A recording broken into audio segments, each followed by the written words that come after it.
어, 오늘 우리가 요한복음 6장을 읽었는데요. 요한복음 6장 앞부분에 오병이어의 기적이 나옵니다. 자, 빵 5개 그리고 물고기 2마리로 5,000명을 먹인 그 기적의 사건이죠. 이성적으로 이해되지 않는 사건이어서 못 믿는 사람들 많습니다. 그래서 신학자들 중에서도 심지어는 목사님들 또 천주교 신부들 가운데서도 이것은 실제 이런 기적이 있었던 게 아니라 어떤 의미를, 그 나눔의 의미를, 사랑의 의미를 보여주는 거다, 이런 식으로 해석하는 사람들이 꽤 있어요. 하지만 예수님께서 하나님의 아들, 우리가 믿는 대로 하나님의 아들이시라면 충분히 행할 수 있는 일이죠. 빵 5개하고 물고기 2마리로 남자만 5,000명이거든요. 성인 남자만. 그러면 크게 잡으면 한 2만 명도 먹었다고 볼 수 있는데요. 생각해 보면 참 놀랍고 대단한 기적이 아닐 수 없습니다. 우리가 지금 생각해도 그분의 능력과 긍휼이 참 놀라운데, 당시에 그 현장에 있었던 사람들 한번 떠올려 보십시오. 그 현장에서 그 기적의 빵을, 기적의 물고기를 먹었던 사람들, 그 감동이 얼마나 크겠습니까? 아마 아주 경이로운 감동에 사로잡혔을 것 같습니다. 그래서 14절 보시면요, 모든 사람들이 예수님에 대해서 입을 모아 하는 말이 뭡니까? 이는 참으로 세상에 오실 그 선지자라, 이렇게 입을 모읍니다. 구약시대의 모세가 내 뒤에 나와 같은 선지자가 올 것이라고 예언했고, 이스라엘 자손들은 그 선지자, 그를 메시아로 기다렸거든요. 그가 다윗의 후손 그리스도로 오실 것이라고 믿었습니다.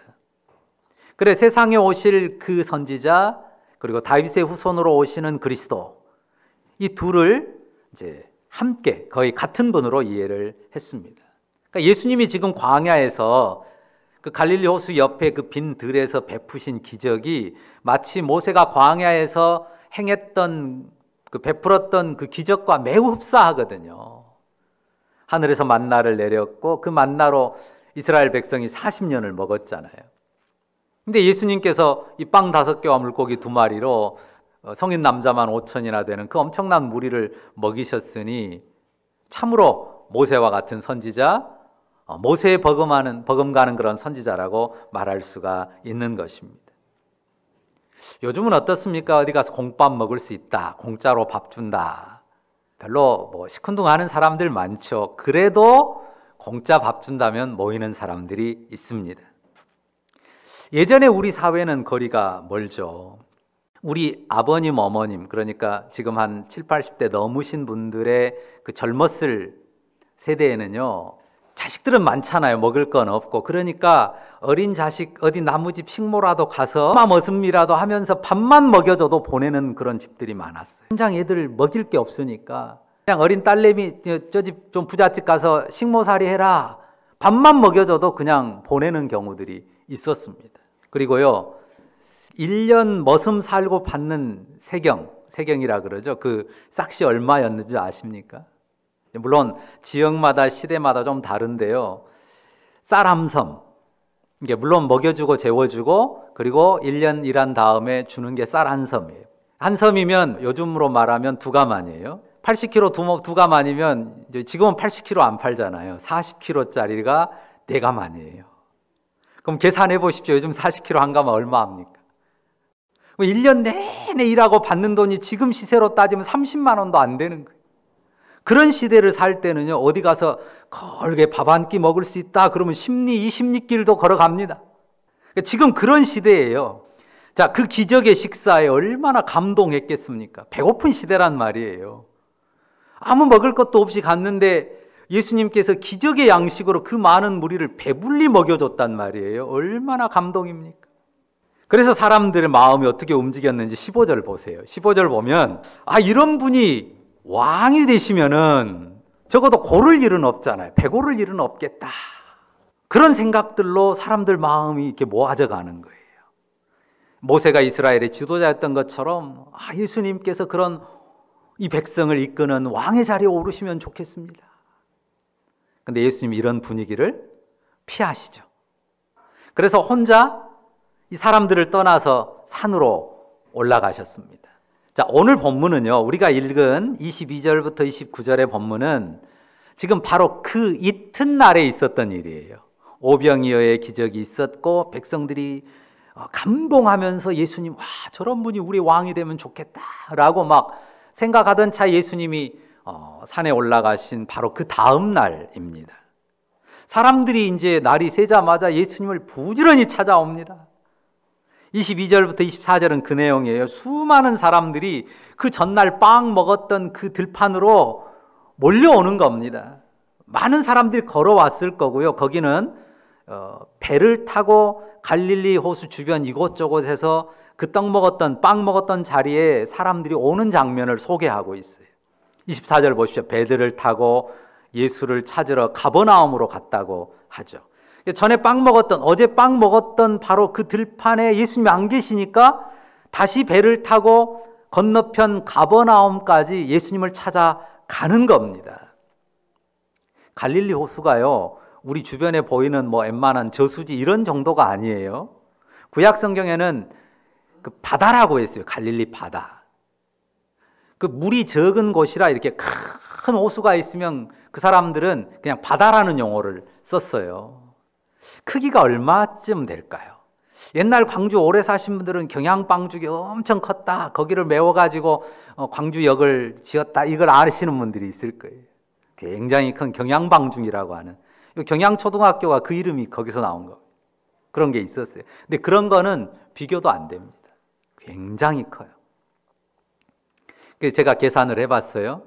우리 광주 동구, 서구, 남구 그 행정구역을 완전히 동구, 서구, 남구 저쪽 그 나주 닿는 끝까지, 동구 화순 닿는 끝까지, 서구 광산구 이쪽 닿는 데까지 다 해가지고 그거를 다 합한 정도의 크기가 갈릴리 호수 크기예요. 그러니까 그게 166제곱킬로인데 그 세 구를 합하면 162제곱킬로미터가 되거든요. 그러니까 굉장한 호수예요. 호수 끝에서 끝이 가장 넓은 곳은 22km나 됩니다. 그러니까 이쪽 끝에서 저쪽 끝까지 올라가는데 위에서 아래까지는 22km예요. 그리고 이 좌우로 동서로 짧은 곳, 동서로 제일 긴 곳은 약 11km 정도 됩니다. 말이 11km, 22km 엄청나잖아요. 걷는다고 생각해 보십시오. 직선 거리로 22km, 11km 이러니까요. 자, 그런데 지금 그 호수가 이렇게 있는데 여기저기서 다 디베라라고 하는 곳으로 왔단 말이에요. 배 타고. 어떤 배입니까? 통통통통통통통 뿌릉 하고 가는, 요즘에 그 동력이 달린 모터보트 아니란 말이에요. 다 어떤 배예요? 노져서 오는 배고 또 돛 세워가지고 바람 받아서 온 배예요. 그렇게 애써서 왔어요. 근데 예수님 안 계셔. 그러니까 또 예수님 안 계시네, 어디 계실까 하고 저 가버나움에 계시겠다라고 가버나움까지 간단 말이에요. 그러면 가장 짧은 거리가 11km라고 했으니까 최소 10km 이상 노를 젓고 바람 받아서 가는 거예요. 몇 시간 걸릴까요? 노져서 가면 걷는 것보다 더 느리나요? 빠르나요? 아마 걷는 것보다 조금 느리든지 잘 저으면 좀 빠르든지 할 거예요. 그러니까 10km 이상 걸어간다고 생각하면 얼마나 걸려요? 2시간 이상 걸린다고 봐야 되잖아요. 그러니까 사람들이 예수님에 대해서 너무 감동했고 열광하고 있기 때문에 지금 아침에 와서 찾다가 안 계시니까 또 엄청난 시간을 들여서, 배도 없는 사람은 또 걸어갈 거 아니에요. 삥 돌아서. 그렇게 예수님이 열심히 찾았습니다. 기특한 일이잖아요. 그런데 그 열정을 가지고 찾아온 무리들에 대해서 26절 예수님 뭐라고 말씀하신지 보십시오. 너희가 나를 찾는 것은 표적을 본 까닭이 아니요 떡을 먹고 배부른 까닭이로다. 자, 사람들이 분명히 이 빵과 물고기를 배불리 먹고 그 표적을 보고 와, 저분이 메시아다, 저분이 모세가 예언했던 바로 오리라는 그 선지자다 믿었단 말이에요. 그런데 예수님은 여기에 이들이 나를 찾아온 것은 표적을 본 까닭이 아니라 이렇게 말씀하신단 말이죠. 자, 표적에 대한 생각, 표적을 보고 믿은 그런 마음이 없다는 게 아니죠. 그들의 열광이 무엇에 지금 집중돼 있다는 거예요. 그 기적의 빵에 지금 감동이 돼 있고 그 기적의 빵에 집중이 돼 있다는 지적입니다. 사실 배고픈 삶이니까 그러긴 한데요. 온통 배부름에 대한 그 육체 욕망으로 가득 차서 그것이 그냥 온통 채워져서 예수님께 나온 것에 대해서 예수님이 지적하는 것이. 어떻습니까? 사람 먹고 사는 거. 그거 별거 대수롭지 않은 문제인가요? 지금 예수님이 그 사람 먹고 사는 문제, 그 대수롭지 않은 문제다, 이렇게 말씀하신 게 아닙니다. 먹고 사는 것은 굉장히 중요한 문제예요. 인생의 근본 문제입니다. 소중한 일이에요. 절대 그것을 가볍게 폄하하는 말을 해서는 안 됩니다. 그러니까 예수님께서 배고픈 가운데서 예수님께 그 많은 무리가 따르는 것을 보고 불쌍히 여겨가지고 이 빵 5개와 물고기 2마리 가지고 기적을 베푸셔서 그 많은 무리를 먹였던 거거든요. 그러니까 예수님께서 기본적으로 인생에 먹고 사는 문제를 무시하지 않으세요. 소중하게 존중하십니다. 그리고 채워주시기도 합니다. 그러니까 예수님께서는 단지 영의 문제에만 관심이 있고 우리의 현실 문제에 대해서는 전혀 무관심하시다, 혹이라도 이렇게 생각하면 안 됩니다. 예수님께서는 우리가 힘겨운 현실 문제를 앞에 놓고 전전긍긍할 때 우리를 불쌍히 여기십니다. 여러분이 현실의 어려운 문제를 안고서 씨름하고 있을 때 불쌍히 보신다고요. 그리고 오병이어의 기적으로 이 백성을 먹이셨던 것처럼 또한 우리가 그분이 은혜로 베푸시는 그 놀라운 그 돕는 손길들을 경험하게 하셔요. 그런데 오늘 본문에서 이제 예수님께서 사람들에게 보여주신 그 마음이 있어요. 우리가 그걸 오늘 봐야 돼요. 그들을 비난하고 그들을 책망하고 그들이 쓸데없는 것에 신경 쓴다, 이런 말을 하고 정죄하려는 게 아닙니다. 그들에게 뭔가 그들이 봐야 될 초점 또 혹은 어떤 중심, 그것을 말씀해 주시는 예수님의 마음을 읽어야 됩니다. 그러니까 예수님이 원치 않으시는 것이 뭐예요? 원치 않으시는 것, 그것은 어떤 육적인 문제, 육적인 필요를 채울 수 있고 또 채워주시기도 하지만 그 욕구를 점점 충만하게 키워가는 것을 예수님은 원치 않으세요. 분명히 도와주시고 긍휼을 베풀어 주시기도 한단 말이에요.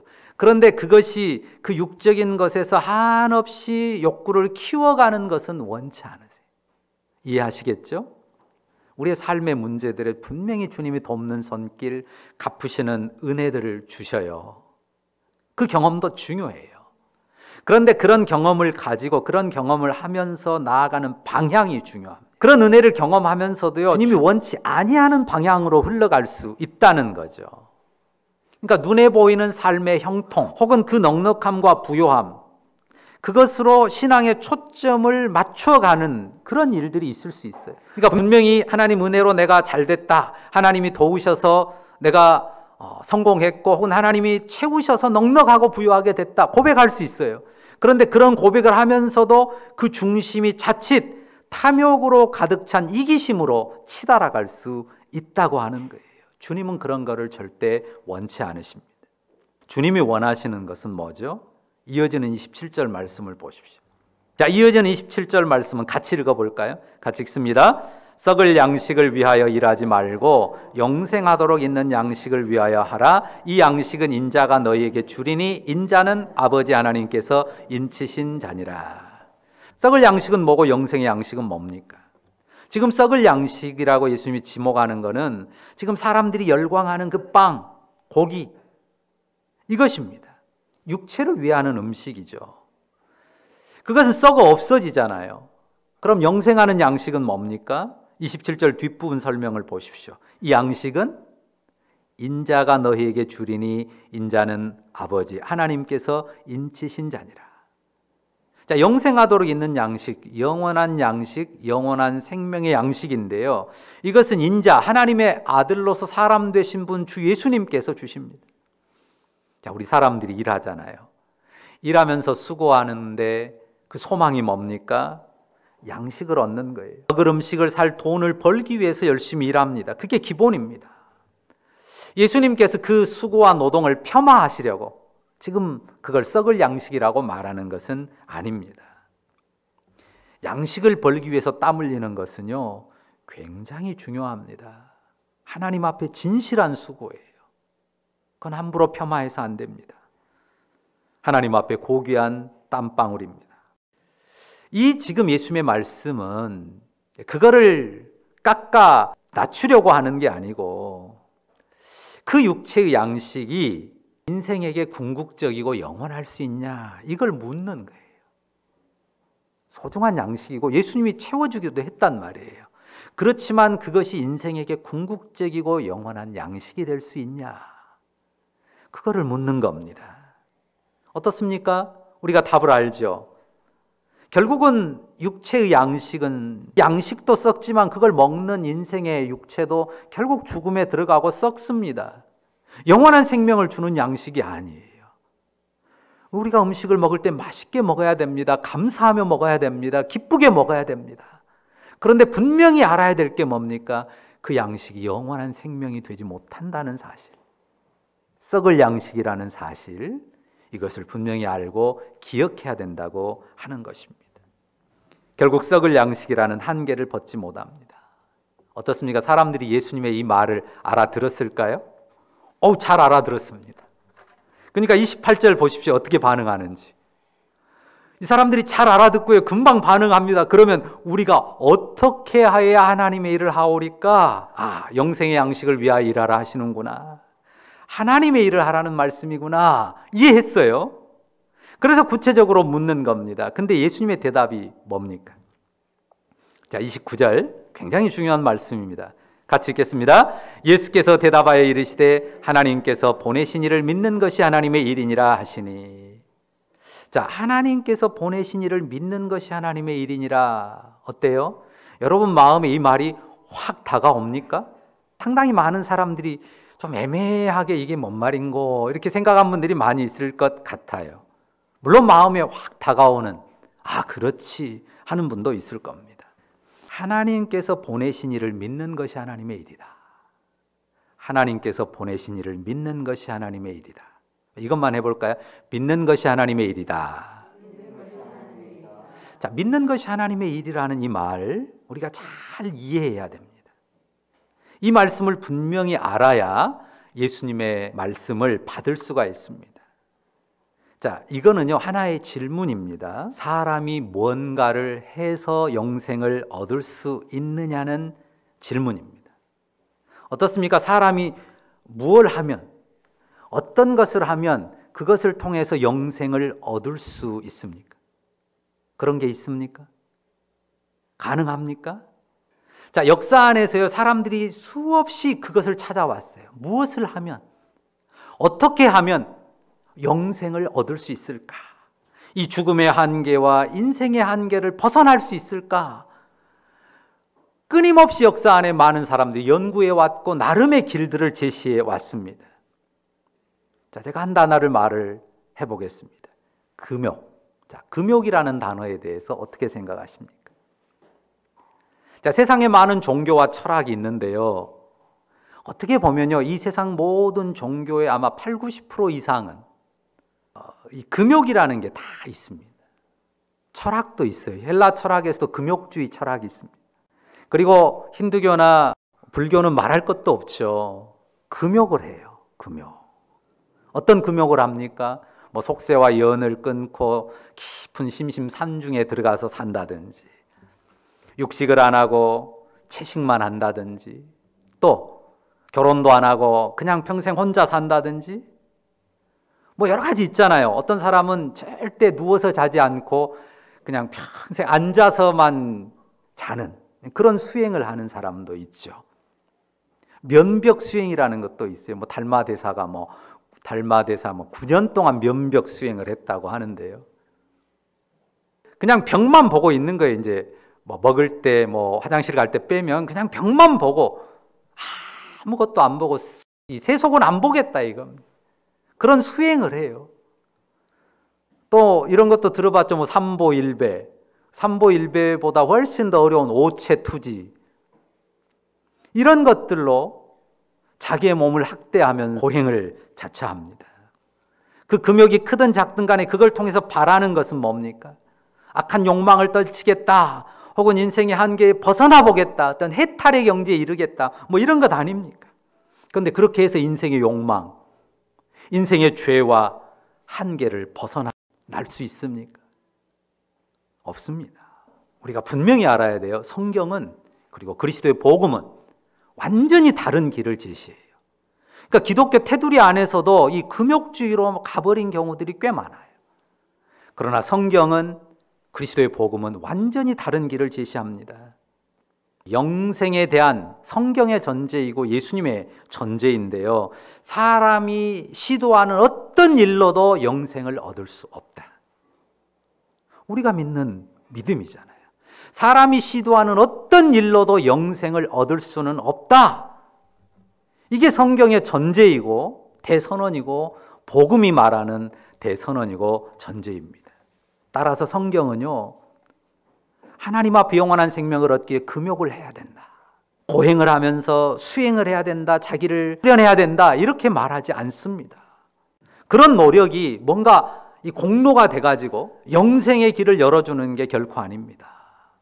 그런 노력으로 죄를 이길 수 있다거나 인생의 한계를 벗어날 수 있다거나 하지 않습니다. 영원한 생명을 위해서 우리가 할 수 있는 유일한 일은 여기 나와 있어요. 예수님이 선언하십니다. 하나님께서 보내신 이를 믿는 것이에요. 하나님께서 보내신 이를 믿는 것, 그것이 우리가 영생을 얻기 위해 할 수 있는 유일한 일입니다. 우리가 뭘 해서, 무엇을 한다고 해서 영생하는 양식을 얻을 수 있겠습니까? 하나님의 일이라고 정할 수 있는 어떤 일, 이게 하나님 일이야, 저게 하나님 일이야, 그런 일을 정해놓고 그걸 하면 그걸 통해서 우리가 영생의 길로 들어가는 게 아니에요. 돈을 많이 가지고 뭐 천국행 캣을 사는 것도 아니고요. 우리가 해야 될 하나님의 일이 있다면 분명히 예수님 말씀하시잖아요. 하나님께서 보내신 일을 믿는 거예요. 그것 외에는 없습니다. 하나님께서 독생자를 보내셨어요. 이유가 뭡니까? 우리가 예를 들어 왕이 사신을 보낼 때도 이유가 있잖아요. 사약을 내리러 보내는 경우도 있고, 저기 유배가 있는 데서 사약을 받을 줄 알았는데 다시 돌아와서 조정의 중신으로 일하도록 그렇게 부르는 경우도 있잖아요. 하나님의 아들이 이 세상에 오신 이유가 뭐예요? 뭡니까? 멸망시키려고 왔습니까? 아니죠. 우리가 요한복음 3장 16절 말씀 이미 살핀 것처럼 하나님이 세상을 이처럼 사랑하사 독생자를 주셨으니 이는 그를 믿는 자마다 멸망하지 않고 영생을 얻게 하려 하심이라. 그러니까 하나님의 아들이 우리를 정죄하고 심판하려고 오신 게 아니에요. 멸망하지 않고 영생을 얻게 하려고, 그를 믿는 자가 돼서 그 믿음 안에서 멸망에서 벗어나서 영생하도록 오셨습니다. 독생자를 보내심은 사망의 운명에 처해 있는, 이미 사망의 운명에 들어가 있는 인생이 그 멸망에서 벗어나 영원한 생명을 얻게 하시기 위함입니다. 그저 하나님께서 보내시니 그분을 믿는 자마다 영생을 얻게 하십니다. 이것이 우리가 영생을 위해 할 수 있는 유일한 일입니다. 우리가 영생을 위해 할 수 있는 유일한 일, 보내신 일을, 하나님께서 보내신 일을 믿는 것 뿐입니다. 우리가 스스로 노력해서 영생의 양식을 얻을 수 없는 인생입니다. 그런 인생을 하나님이 사랑하셨고 하나님께서 보내신 아들을 통해서 영원한 생명을 선물 받게 하셨단 말입니다. 이것이 복음이고 성경의 선포입니다. 그리스도의 선포입니다. 이 시간 이 자리에 앉아 계신 여러분, 세상에 오신 하나님의 아들을 믿어서 영생에 이른다는 사실을 믿습니까? 우리가 믿는 믿음, 복음의 도리는 이것입니다. 교회의 가장 중요한 믿음이 이거예요. 우리가 신앙생활하면서 여러 가지 성경의 가치들을 따라서 경험한 바가 있고 또 전하는 바들이 있습니다. 그러나 어떤 도리라도 이 핵심 도리를 뒤흔드는 것이면, 그러면 성경과 복음의 가치를 정면으로 대적하는 것이 됩니다. 아주 쉬운 예를 제가 들어서 설명을 해볼까요? 이 시대의 할아버지 할머니들이 하는 말들이 있어요. 손주 녀석들이 오면 반갑죠. 그런데 어때요? 가면 어쩐다 그래요? 더 반갑답니다. 손주 녀석들이 오면 반가워요. 근데 가면 더 반가워요. 밉고 싫어서 그렇습니까? 아닙니다. 사랑스럽고 예쁩니다. 그런데 얘들이 뭐 청소하고 정리하고 다니잖아요. 그런가요? 애들이 왔다 가면 집안이 단정해집니까? 완전히 폭탄 맞은 집이 됩니다. 아이들의 그 꾸러기 에너지, 와, 이 감당할 수가 없어요. 우리 제일 어린 애들이 누군가요? 우리 소희나 예서가 어리잖아요. 얼마나 예쁘고 사랑스러워요. 근데 몇 시간만 봐보십시오. 쉽지 않아요. 어떻게 해야 되냐면요, 온전히 얘가 원하는 대로 다 맞춰줘야 되겠다 이렇게 결심하지 않으면 굉장히 스트레스 받습니다. 근데 온전히 얘가 원하는 대로 다 맞춰주려고 해도 에너지가 너무 많은 에너지가 소요되니까요, 힘들어요. 할아버지 할머니들이 봐주는 경우 정말 고생입니다. 그러면 좀 더 큰 애들 있잖아요. 우리 은서나 지유나 또 우리 예준이. 이제 예준이가 씩씩하게 예배당 안에 앉아서 아주 얌전히 예배를 잘해요. 근데 이런 얘들은 어때요? 일도 아니죠. 이런 애들 보는 거는. 그런가요? 우리 그 엄마한테 물어보고 아빠한테 물어보세요. 이런 애들 보는 거는 이제 컸으니까, 꽤 컸으니까 일도 아니죠. 우리 희진 자매가 아주 죽을라 그럽니다. 얘들이 부모 마음에 뭔가 드는 일을 해서 그런 일 때문에 얘들이 내 자식일 수 있다. 그럼 어때요? 이 세상에 합격할 애가 하나도 없습니다. 사랑스럽기는 해도 그냥 혼통 어지러 놓고 폭탄 맞은 집을 만들어 놓는 이 아이들, 그런 아이들인데 내 자녀로 품고 사랑하는 거예요. 애들이 한 게 있어요? 쥐들이 한 것은 어지러 놓은 것밖에 없다니까요. 근데 사랑으로 품고 용납하고 껴안아주는 것 아닙니까? 무엇이에요? 부모의 사랑이에요. 부모의 사랑. 하나님 앞에 우리 인생이 그래요. 물론 사람이 좀 잘한 것 있죠. 참 남들에 비해서 참 대단하다 싶은 그런 좀 선한 모습들도 없는 게 아닙니다. 있어요. 근데 자, 그런 거 가지고요, 하나님 난 요러니까 영생 좀 주세요, 이럴 인생이 있냐는 거예요. 우리 꼬맹이들이 난리 쳐놓고도 뭐 하나 조금 잘하면 으쓱하고 막 자랑스럽게 부모 앞에 막 내세우잖아요. 우리가 뭔가 한 것 가지고 하나님 앞에 영생을 청한다면 그것은 그 어린아이의 그 모습이나 똑같아요. 제가 그렇고 여러분이 그렇고 이 지구상에 존재하는 모든 인생이 그렇습니다. 우리가 영생을 위해 할 수 있는 최선의 방법은 하나님께서 그런 우리를 위해서 보내주신 하나님의 아들 독생자를 믿는 것뿐입니다. 이 말을 오해하시면 안 됩니다. 아무것도 안 한다는 게 아니에요. 아무 일도 안 한다는 게 아니에요. 합니다. 그런데 믿음 안에서 행하는 거예요. 믿음 안에서. 그러니까 제일 중요한 거는요, 그냥 고백하는 거예요. 하나님이 나를 사랑하세요. 하나님이 내 아버지세요. 내게 영생을 선물로 주세요. 고백하는 겁니다. 믿음을 고백하는 거예요. 근데 어떤 사람은 그냥 믿는다는 것을 무슨 스티커 하나 딱 붙이듯이 그냥 스티커만 붙여놓는 식으로 신앙 고백을 하는 경우가 있어요. 그건 아니죠. 그건 뭐와 같냐면요, 그건 딱 부적 붙이고 부적 호주머니 담고 살아가는 거나 똑같습니다. 마음 중심에 둔 믿음이고 믿음 고백이거든요. 그럼 우리의 인격 중심에 있어요. 그러면 그게요, 그 믿음, 우리의 마음 중심, 인격 중심에 있는 그 믿음이 우리의 지식 체계에 적용이 되고 또 우리의 감정에도 적용이 되고 우리의 의지에도 적용이 됩니다. 적용해 가는 거예요. 한번 내 지식 체계를 내가 이 믿음을 따라 바꿔야 되겠다 해도 확 바뀝니까? 안 바뀝니다. 새겨져 있는 우리의 옛날 가치와 생각들, 지식들이 가득하단 말이에요. 또 감정도요, 이그러진 감정들, 잘못된 습관으로 형성된 감정들이 가득해요. 그런 것들이 그냥 불쑥불쑥 튀어나옵니다. 의지도 마찬가지예요. 이걸 해야 되겠다 보고만 해서 마음은 먹지만 그 옛날 의지대로 그냥 어둠의 의지가 튀어나옵니다. 그러니까 믿는 것이 하나님의 일이라 했을 때 그 믿음을 그냥 믿기만 하면 돼, 이게 스티커 하나만 딱 붙여놓으면 돼, 이게 아니에요. 그 믿음 고백이 우리 영혼에 있고 영혼 중심에 있기 때문에 그것을 가지고 끊임없이 우리의 지식, 우리의 감정, 우리의 의지를 바꿔가는 거예요. 적용해 가는 겁니다. 그 과정을 죽을 때까지 주님 앞에 사는 거예요. 근데 그걸 가지고, 그 점수를 가지고, 그 결과를 가지고 영생을 받냐 못 받냐를 결정하는 게 아니란 말이에요. 아까 말한 것처럼 애들이 폭탄 맞은 것처럼 그냥 난장판을 쳐놔도 부모 마음에 드는 이쁜 말 한마디만 해도 싹 풀어지잖아요. 왜 그래요? 사랑 때문에. 하나님이 우리를 사랑하지 않고 아들을 내주시기까지 자기를 희생하지 않으셨다면 그런 우리의 부족함과 연약함이 하나님 앞에 용납되기 어렵고 영생의 자리에 이르기 어려울 거예요.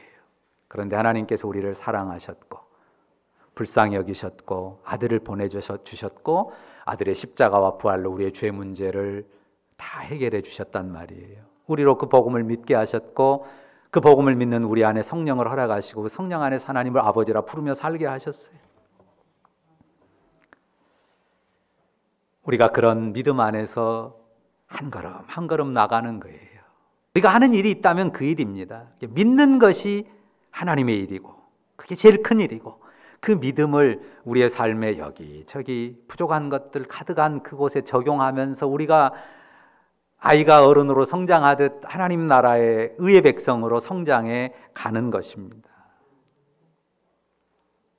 이 시간 예배하는 여러분, 하나님의 아들, 하나님이 보내주신 아들, 그분을 믿는 그 하나님의 일로 우리의 삶 구석구석을 채워가는 그 믿음의 행진 속에서 하루하루를 주님 안에 복되게 기뻐하며 감사하며 살아가는 우리 모두 다 되시기를 주의 이름으로 축원합니다. 기도하십시다. 사랑의 하나님, 우리의 하늘 아버지가 되어주시니 감사합니다. 아무 자격이 없습니다. 내가 나를 봐도 실망스럽고 초라할 때가 얼마나 많은데 하나님 보시기에 얼마나 누추하고 보잘것없을지 우리 스스로도 인정할 수밖에 없습니다. 그런 우리가 할 수 있는 일, 참 제대로 했다 인정받을 만한 하나님의 일이 무엇이 있겠습니까? 어린아이의 겉밖에는 되지 못할 우리의 모습입니다. 그런 우리를 위해서, 그런 우리를 사랑하셔서 독생하신 아들을 보내주시고 그분의 죽음과 부활 안에서 우리를 하나님의 자녀로 용인하여 주시고 하나님의 자녀로 기뻐하며 감사하며 살아가게 하시니 감사합니다. 믿음으로 살겠습니다. 믿음 안에 살겠습니다. 믿음 안에서 기뻐하고 믿음 안에서 주를 경외하겠습니다. 어리석은 인간의 공로를 세우려고 몸부림치지 않고 그걸 세웠다고 자랑하지도 않고 못 세웠다고 낙심하지도 않고 다만 믿음 안에서 주를 기뻐하고 감사하며 한 걸음 한 걸음 성장의 길을 걸어가는 우리 모두 되게 하여 주시고 그 가운데서 주 안에서 기쁨과 행복 충만히 누리는 주의 백성들 되게 하옵소서. 감사드립니다. 주 예수님의 이름으로 기도합니다. 아멘.